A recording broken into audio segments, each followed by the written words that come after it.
Hi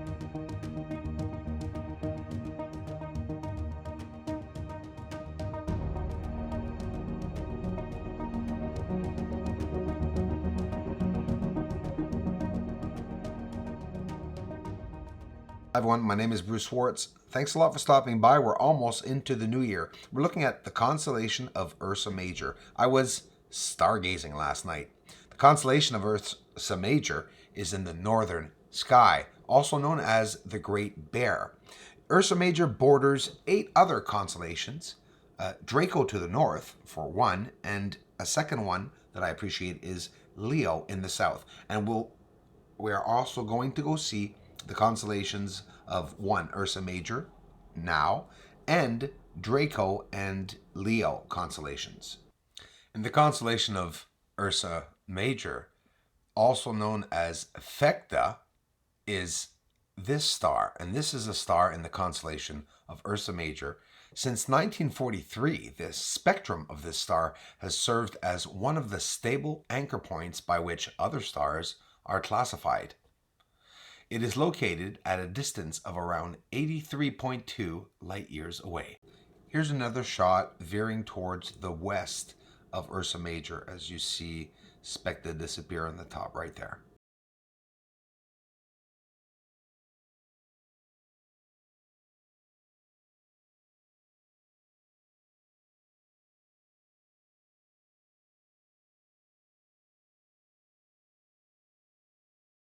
The visibility of Thuban is relatively easy to spot in the night sky due to its location in relation to the Big Dipper that we just saw, aka the Plough, the asterism of Ursa Major that we just looked at.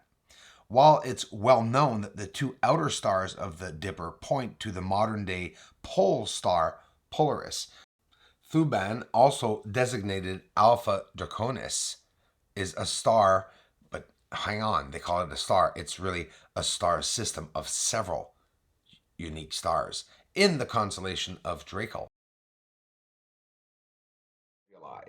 Just M13 that's in the center of the trapezoid asterism, the keystone they call it, we're talking 300,000 stars, 15 documented planets inside the constellation of Hercules, and thousands more ready to be found.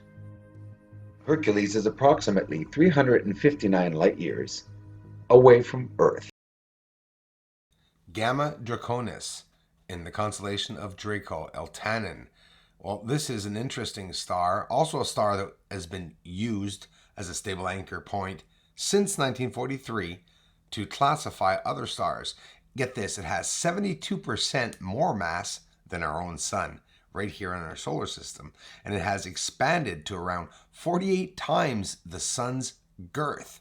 It's radiating about 471 times as much luminosity as the sun from its outer atmosphere at an effective temperature of 3,930 kelvins. The most interesting part for me is always about the scale and size. I can never wrap my head around it. Now here's a star 30 Draconis, but they call it a star. They're systems of several stars, sometimes hundreds. Inside the constellation of Leo, this is the star Regulus. Again, it's not a star. Also designated Alpha Leonis, abbreviated Alpha Leo. It's the brightest star in the constellation of Leo and one of the brightest stars in the night sky, lying approximately 79 light years from our sun. Regulus is a multiple star system composed of 4 stars that are organized into 2 pairs. The spectroscopic binary Regulus A consists of a blue-white main sequence star and its companion, which has not yet been directly observed apparently, but is probably a white dwarf or something.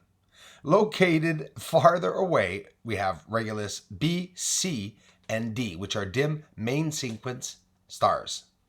So here again, like I did with Draco, I took a photo a bit higher so you could see the stars on top there, with Regulus being on the bottom, the blue one there. So all these stars over top, it's never ending. And some of you don't realize that each of these lights, sometimes one light can consist of hundreds of thousands of stars, planets, and galaxies. Well, tonight I'll be outside getting the stars, maybe even the moon. Who knows? Depending on what the weather is announcing, and of course, depending on what time that moon's going to be up. But yeah, for the New Year's, I will be outside filming, waiting for a New Year's surprise. Last year, I got an asteroid. Imagine that, or a meteor, right? That's what we saw last year. But I want to thank each and every one of you for stopping by here, and for those of you, and especially taking the time out of your holidays to continue stopping by here. And thanks so much. Taurus constellation is a big and prominent constellation in the northern hemisphere's winter sky, between the constellations of Aries to the west, Gemini to the east, and the north lies Perseus and Auriga. The Great Nebula of Orion has a thick, dense surface. They say it's gas. Yes, well, it's very thick. It almost looks like a planet surface. I got a very close-up shot of the surface. Many coming here telling me what I can and can't do. It's not hard, guys. You buy a telescope, you can do what everyone can do with a telescope, and there are many things you can do to zoom in. And many think it's just zooming in that I'm doing, zooming into a picture, and I'm not. I'm actually zooming in, getting closer shots with my devices. This is the surface of the Great Orion Nebula. Look at the mountains.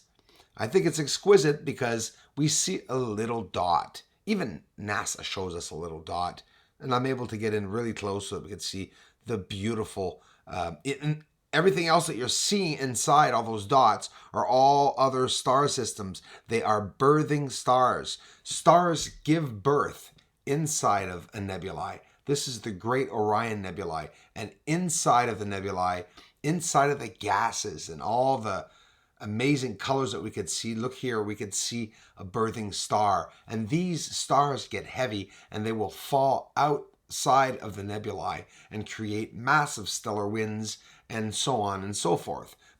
So many events happen with this. So there's a circulation, there's wind out there. There's air and oxygen, I believe, everywhere. And from all the movement, everything's in circulation in the entire universe, and nothing's ever stopped. Everything is in motion.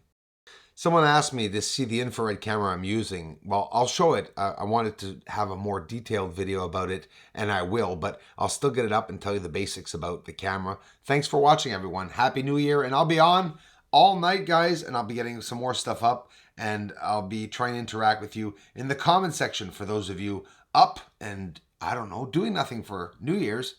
Stop on by, or if you're at a New Year's party, get on to the YouTube at the end of the night. That's what happens. Everyone starts getting drunk, and then the group of guys go off to the internet and sit down and start looking at stupid stuff. Well, look me up and be amazed. At a party for the New Year's, look at the new findings and imagine everything that we're going to find in 2019. Thanks for watching, everyone. Here's the bushel. This infrared camera is only one of the first devices, one of many, that will help me show you guys all the UFOs that are out there.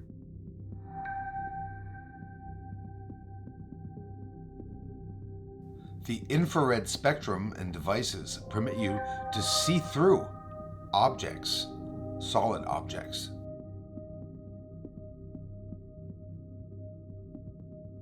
NASA's made humongous, recently made satellites using infrared technology and gigantic mirrors.